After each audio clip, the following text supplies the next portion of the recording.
Yes, ma'am. I'm just here supporting my husband. When it did happen, some things I did lie about. He was trying to leave the house when we got like in a little argument, but I didn't want him to leave.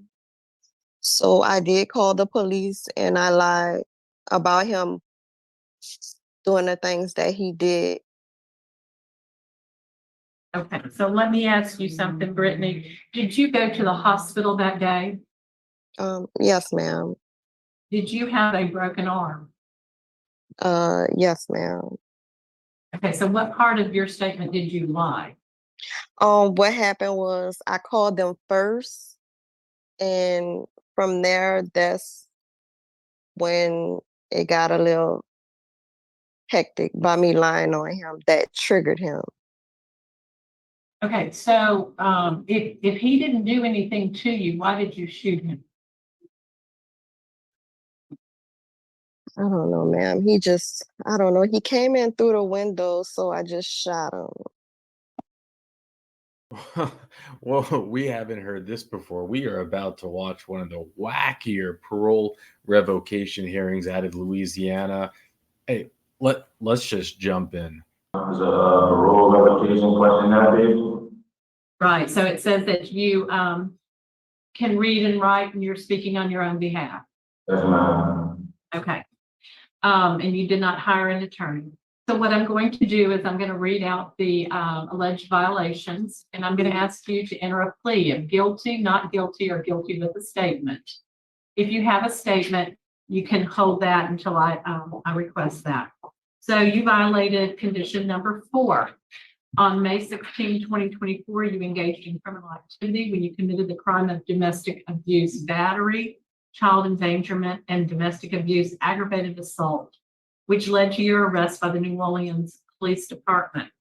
How do you plead on that? Not guilty.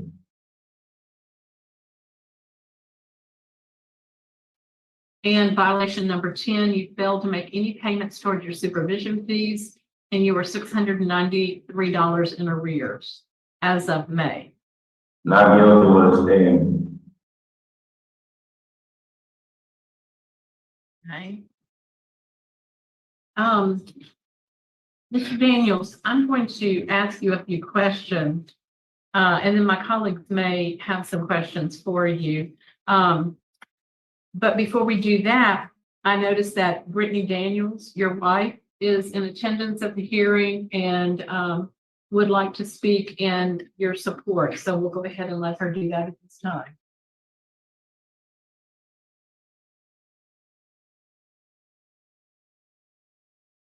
You're on mute, I believe.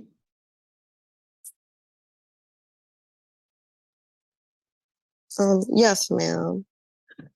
I'm just here supporting my husband. When it did happen, some things I did lie about. He was trying to leave the house when we got like in a little argument, but I didn't want him to leave. So I did call the police and I lied about him doing the things that he did. Okay, so let me ask you something, Brittany. Did you go to the hospital that day? Yes, ma'am. Did you have a broken arm? Yes, ma'am. Okay, so what part of your statement did you lie? What happened was I called them first, and from there, that's when it got a little hectic by me lying on him. That triggered him. Okay, so if he didn't do anything to you, why did you shoot him? I don't know, ma'am. I don't know. He came in through the window, so I just shot him.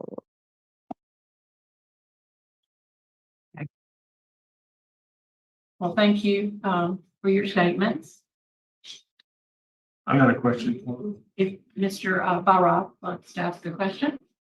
Yeah, do you have any fear of him? No, sir. So you would not be worried to have him back around you again? No, sir.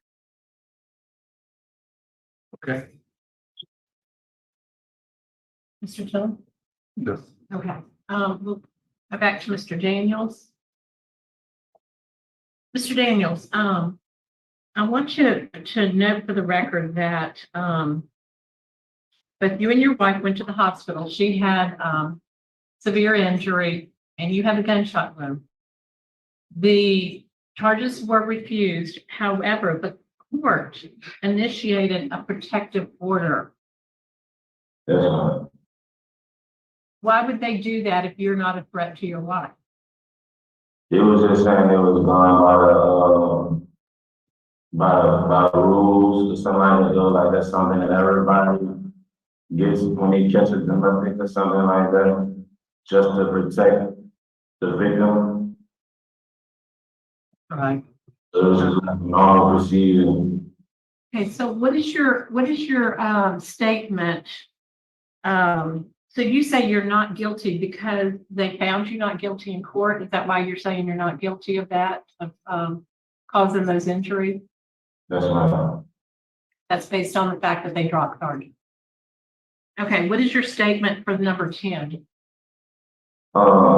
See, by me doing a lot of time, in my previous years, I normally like to come home and just get whatever job I go on and be and get, but I ended up doing 8 years and, from 2010 to 2018, and I had got trained like auto mechanics and carpentry, so when I had came home this time, I was really trying to put myself in a more career-oriented position. But I had filled out the multiple jobs and then phoned my career officer at the time. I saw the pictures and I had stuff like on Indeed where the job said, "We are very impressed with your resume, but at this time we would like to choose another candidate for the job." I guess that was concerning my previous charges or something like that. Okay, let me ask you a question. You were released. Did you have a previous violation during this period of supervision? Yes, ma'am. Okay, and that was for what? Keyword. For what? Keyword, a marijuana charge.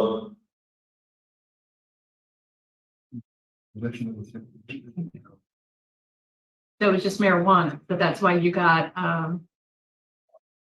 sanctioned, jail sanction. Yes, ma'am. So were you ever charged with those for that crime? No, ma'am, they had dropped it down to the possession because it was just a cigar. Okay, so you've already been sanctioned for. Okay, Mr. Daniels, Mr. Tillis, Rod, do y'all have any questions? Yeah, I'd like to go back to number 4. How did your wife's arm get broke? So she went over the head. What happened? Say again?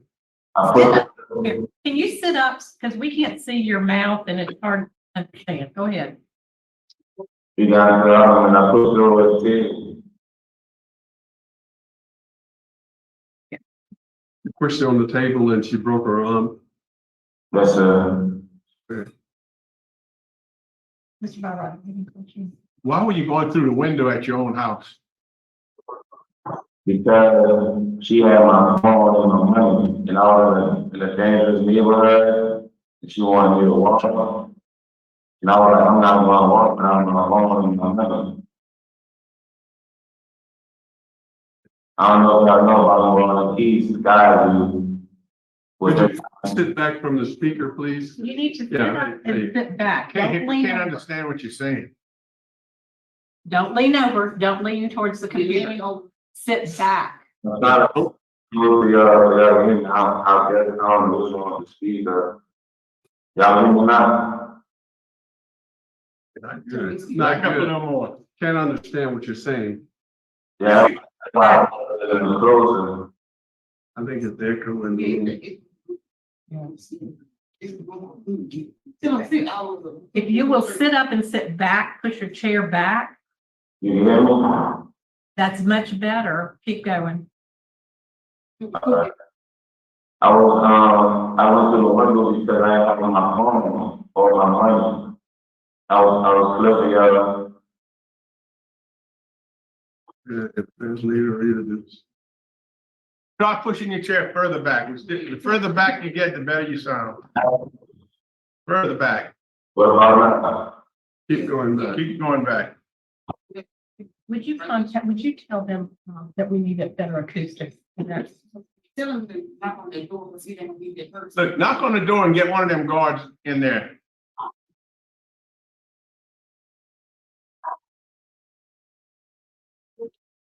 In the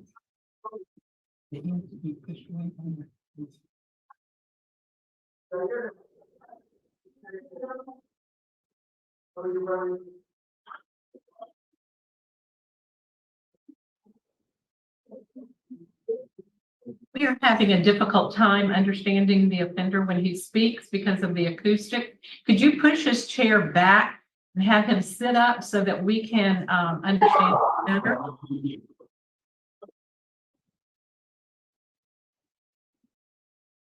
Push him all the way back so we can understand better. Okay. Thank you. Now, why did you go through the window of your house? Ma'am, you can stay in the room, please. Because I'm hard on my person. What? I said I was trying to get my phone and my person. Can you give us right back on? Ask her. Brittany, I kept his phone and his money and stuff, so he was trying to come back in and get his stuff. He didn't want to take and leave without having his phone or his money or anything. And you had locked him out, and that's why he had to come through the window? Yes. Yeah. you lock him out. How did you get your arm broke? How did your arm become broken? Because he pushed me. Pushed you pretty hard. You guys were kind of tussling, Yeah. and you still want him home. Yes, I do. Well, Mr. Daniels, based on all the information that we've heard today, I think the panel is prepared to vote. I'm going to vote first. It is not, we do not have to find you not guilty based on the fact that the court did, because your wife recanted her story. We have evidence that there was physical abuse. And so my decision today is to revoke your parole based on you being guilty of number 4, that you harmed your wife while on parole. Mr. Tillis I concur. and Mr. Barra. I concur. So today, your parole has been revoked.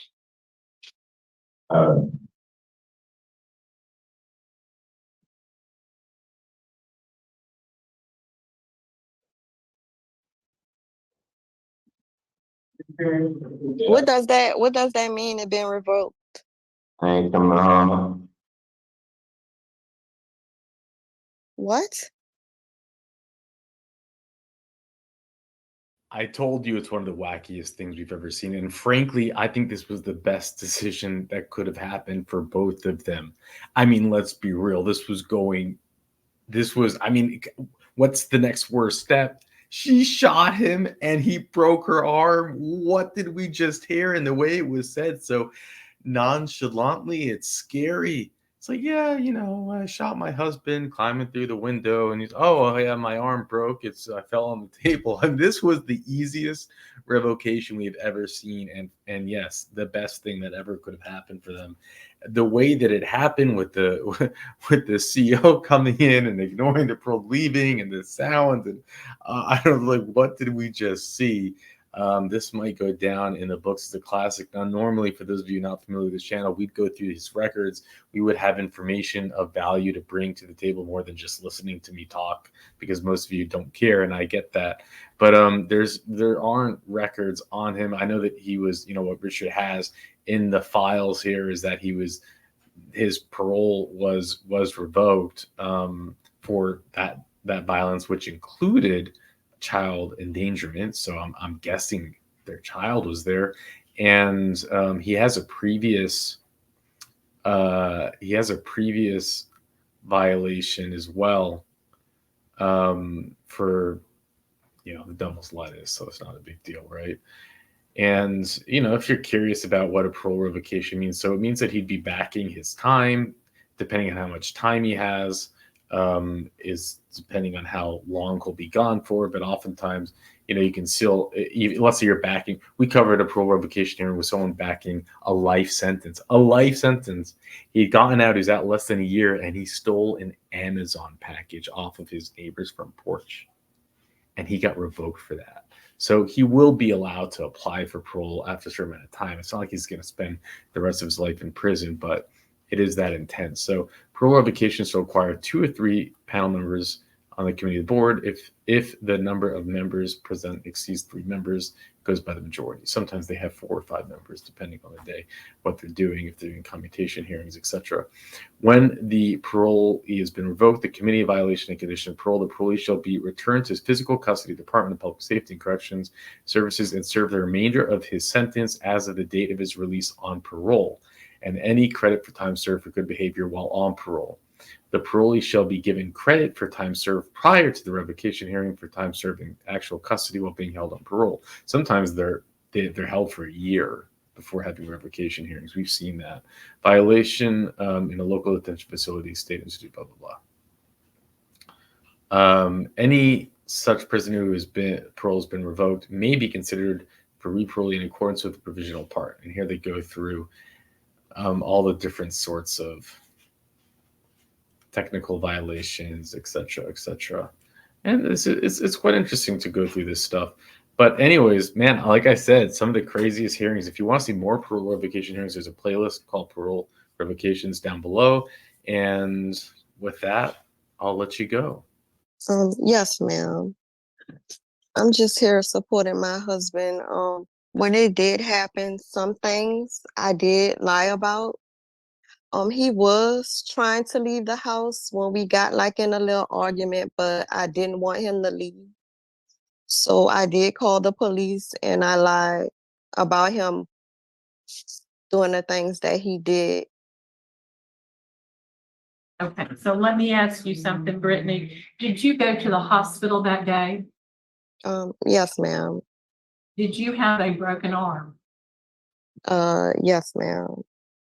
Okay, so what part of your statement did you lie?